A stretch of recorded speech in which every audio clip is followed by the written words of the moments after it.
Imaginaos la escena. Una abuela entra a hacerle la cama a su nieto y encuentra, escondido detrás de los libros de la estantería, un tupper lleno de galletas. Y en vez de preguntar, en vez de bajar y decir, oye, ¿esto qué es?, monta un juicio. Convoca a toda la familia un domingo por la tarde. Pone las galletas en el centro de la mesa del comedor como si fueran la prueba de un asesinato. Y anuncia entre lágrimas, con la voz temblando, que su nieto es un drogadicto perdido y que hay que salvarlo entre todos antes de que sea tarde. Un dramón. Un velatorio en vida con el muerto todavía respirando. Y entonces, mientras ella suelta el discurso lacrimógeno, la tía alarga la mano y coge una galleta de la bandeja para probar de qué van estas porquerías que toma el crío. Y luego otra el tío. Y luego el cura, don Ángel, que había venido a dar apoyo espiritual y mano dura, se merienda 3 del tirón mientras asiente muy serio.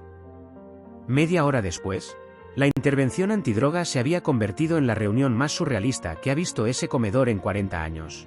Quedaos, que esto no lo veis venir ni de lejos.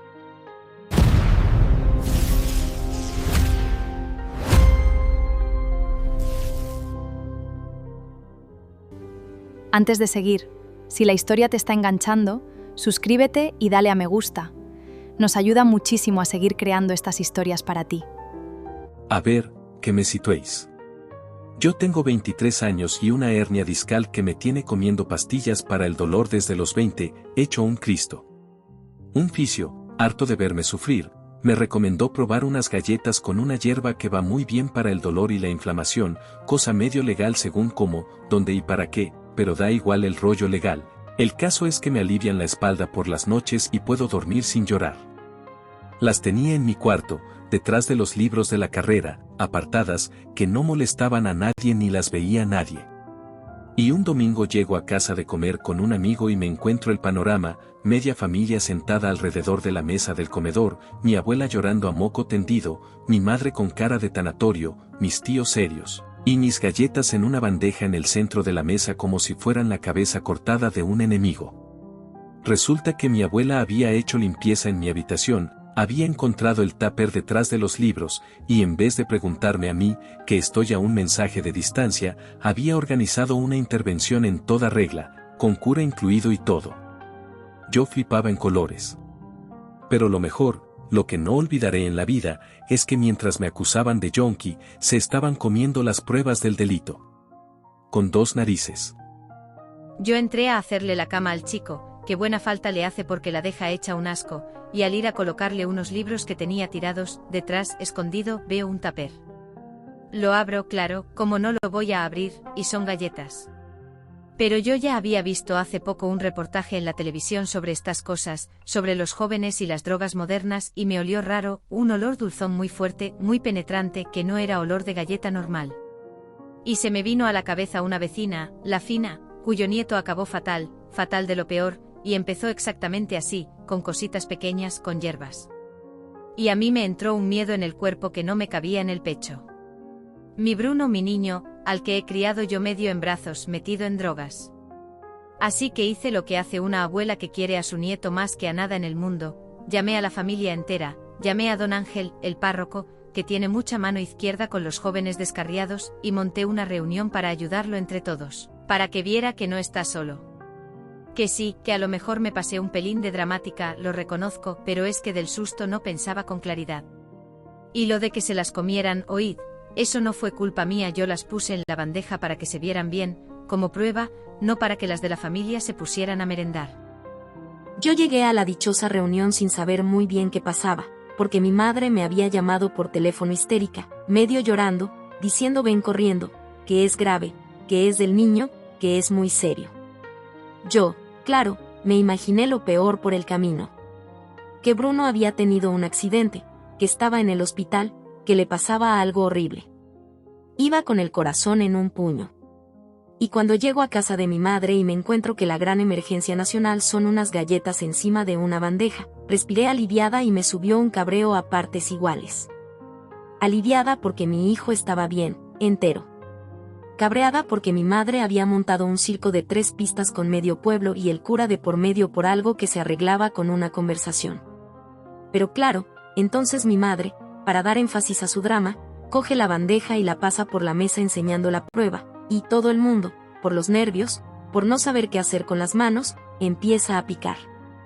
Que ya sabéis cómo es esto en las familias, hay comida delante en una mesa y la gente pica sin pensar, es automático. Y yo, tonta de mí, también me comí una para bajar la tensión del momento, para hacer algo. Cuando Bruno entró por la puerta y pegó el grito de «pero eso no se come, mamá», ya era tarde. Ya nos habíamos merendado la prueba del delito entre la tía Manoli, el tío Paco, don Ángel y una servidora. Una intervención antidroga que acabó con todos los interventores colocados hasta las cejas. Para escribir un libro, os lo digo. Y lo que vino después ya fue de traca absoluta, de no creérselo si no lo ves. La tía Manoli, que es más seria que un 8, se puso a contar sus penas de 30 años de matrimonio, cosas que no había soltado nunca delante de nadie, llorando y riéndose a la vez, diciendo que se sentía muy libre de repente. El tío Paco, agarrado al mantel, decía que veía los colores de la lámpara más bonitos que nunca, que qué maravilla de luz. Y don Ángel, el cura, un señor de 70 años, se quedó embobado mirando el mantel de flores de mi abuela diciendo que qué obra de arte, que quien había bordado eso, que era digno de un museo. Un párroco maravillado con un mantel de ganchillo, imaginaos la estampa. Y mi abuela, que era la única de toda la mesa que no había probado bocado porque estaba demasiado ocupada dando su sermón lacrimógeno, no entendía nada. No entendía por qué de repente su intervención dramática se había transformado en una comida de risas donde todo el mundo se quería muchísimo y se hacían confidencias. Y yo, el supuesto drogadicto de la familia, tuve que ponerme a hacer de enfermero, saqué agua, saqué comida para bajar el efecto, escondí las llaves del coche del tío Paco, y vigilé que nadie se cayera por las escaleras. O sea, que el yonki de la familia acabó de canguro y de niñera de toda su familia colocada. Explicadme dónde está la justicia en eso, porque yo la busco y no la encuentro. Reíros, reíros, muy gracioso todo, ya veo que os hace mucha gracia a costa de la abuela. Pero yo lo hice con el corazón en la mano, que quede claro. Yo lo que veía era a mi nieto en peligro de muerte, y una abuela por un nieto se tira a un pozo sin pensarlo 2 veces. Que a lo mejor tenía que haberle preguntado al primero, de acuerdo, lo reconozco a medias, muy a medias. Pero es que estos chavales de hoy no te cuentan absolutamente nada, viven en su mundo con el teléfono.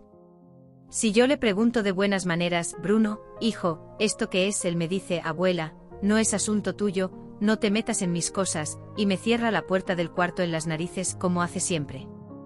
En cambio yo entro, limpio, ordeno, hago la cama, y de paso me entero de las cosas que pasan en esta casa, que si no me entero de nada. Que sí, que me metí en su habitación sin permiso, pero es que en esta casa mando yo, que la pago yo, y no va a haber una sola habitación bajo mi techo donde yo no pueda entrar a limpiar. Y lo del cura y lo de la bandeja fue mala suerte, mala pata, no maldad mía. Yo quería salvarlo, esa era mi intención, salvar a mi niño. Que saliera mal y acabáramos todos de fiesta con el párroco embobado no quita que mi intención fuera buena y limpia. Y ese es justo el lío de todo, ¿lo veis? Que la intención de mi madre era buena y aún así lo hizo absolutamente todo mal, del principio al final. Porque una cosa es preocuparse por tu nieto, que es lo más normal y lo más bonito del mundo, y otra cosa muy distinta es hurgarle el cuarto a escondidas, sacarle los trapos sucios delante de toda la familia reunida y llamar al cura del pueblo sin haber hablado con el chaval ni 5 minutos a solas. Eso no es ayudar, mamá, eso es humillar en público.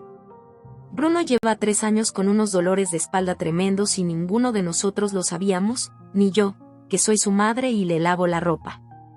Y no lo sabíamos porque él se lo callaba. ¿Y por qué se lo callaba? Precisamente por miedo a esto exacto, a que el día que se supiera lo trataran como a un yonki, como a un delincuente, en vez de como a un chaval con la espalda hecha polvo que busca dormir sin llorar. Y mi madre, sin querer, con todo su amor mal entendido, le confirmó de golpe todos sus miedos, todos a la vez, en una sola tarde de domingo. Ahora, dicho todo esto, ¿tiene mi madre parte de razón en que estos críos no cuentan nada y se encierran? También, no os voy a mentir. Bruno pudo decírnoslo en 3 años y no lo hizo. Los 2 se equivocaron por lo mismo exacto, por no hablar a tiempo. Uno se cayó su dolor, la otra se cayó su preocupación, y en vez de sentarse los dos a hablar como personas, acabamos con la familia entera flipando un domingo por la tarde. Y encima, lo que me da más rabia de todo, es que ahora en el barrio ya corre la bola. Porque claro, el cura habló, la tía Manoli habló, y de repente todo el mundo sabe que Bruno, el de la Encarna, es un drogadicto al que le tuvieron que hacer una intervención. Nadie cuenta que era medicinal, para la espalda. Nadie cuenta que mi abuela me registró el cuarto. Nadie cuenta que los que acabaron colocados fueron ellos, no yo, que yo estaba de canguro. La versión que corre es la del yonki, y punto, porque es la que tiene más morbo. Y yo, que llevo 3 años aguantando dolor en silencio para no dar la nota, me he convertido de la noche a la mañana en el problema del barrio. Y lo peor no es ni siquiera la fama.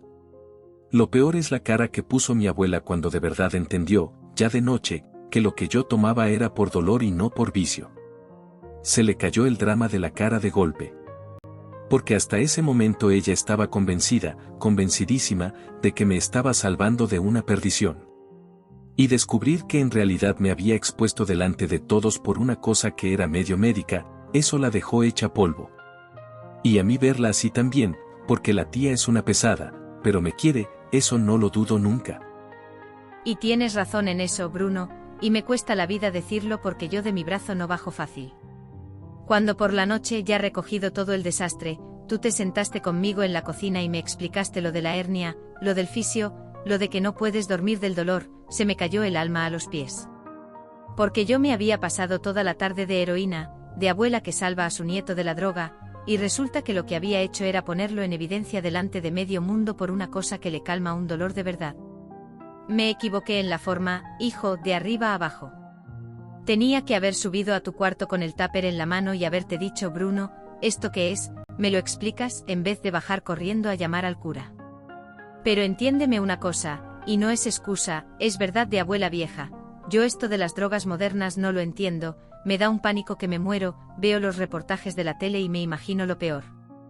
Y del miedo que te ciega, hice la tontería más grande de mi vida.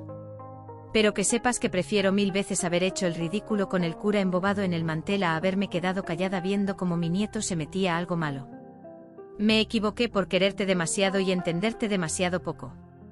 Y eso a mi edad, es lo único que sé hacer.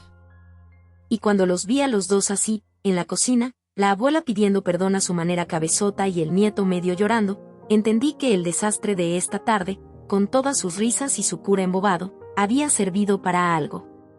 Porque en 3 años nadie había conseguido que Bruno hablara de su dolor, y hizo falta este circo, esta intervención absurda que salió al revés, para que por fin lo soltara todo. Ojo, que yo también me llevo mi parte de culpa, que soy su madre y no me enteré de nada en 3 años, andaba tan a lo mío. Pero al final resulta que la culpable no era ni la suegra invasora ni el nieto drogadicto ni la madre despistada. La culpable era el silencio. Ese silencio de las casas donde cada uno se guarda lo suyo por no molestar, por orgullo, por miedo, hasta que un día estalla una bomba, y menos mal que en este caso la bomba era de risa y no de las otras. Porque hay familias donde la bomba estalla de verdad, y ya no hay galletas ni cura embobado que arreglen nada. Y aquí lo dejamos, con la familia entera durmiendo la mona en el sofá y una abuela fregando pruebas a medianoche, muerta de vergüenza y de amor a partes iguales. Una historia que empieza a carcajadas, con una intervención antidroga que acaba en fiesta y un cura enamorado de un mantel de ganchillo. Pero cuando se apagan las risas queda lo de siempre, lo de todas las casas. Gente que se quiere con locura y que no sabe hablarse. Un nieto que esconde su dolor por miedo a que lo etiqueten de por vida. Una abuela que hurga y humilla sin querer, porque no sabe preguntar de otra manera que no sea lo bruto. Y una madre que se entera de todo la última. Encarna se pasó 7 pueblos con el circo del cura, sí, no hay defensa para eso. Pero era la única de la casa dispuesta a tirarse a un pozo por el chaval sin pensarlo. Y Bruno tenía todo el derecho a su intimidad, sí, pero llevaba 3 años mintiendo a su propia familia sobre algo que le dolía cada noche. Así que decime 2 cosas. Primera, ¿se pasó la abuela de la raya por meterse en el cuarto y montar el numerito? ¿O hizo lo único que se le ocurrió, a su torpe manera, para salvar a su nieto? Y segunda, la que de verdad importa, ¿cuántas cosas gordas se callan en vuestra casa hasta que estalla una bomba? Aunque tengáis la suerte de que la bomba sea solo de risa. Contádmelo abajo.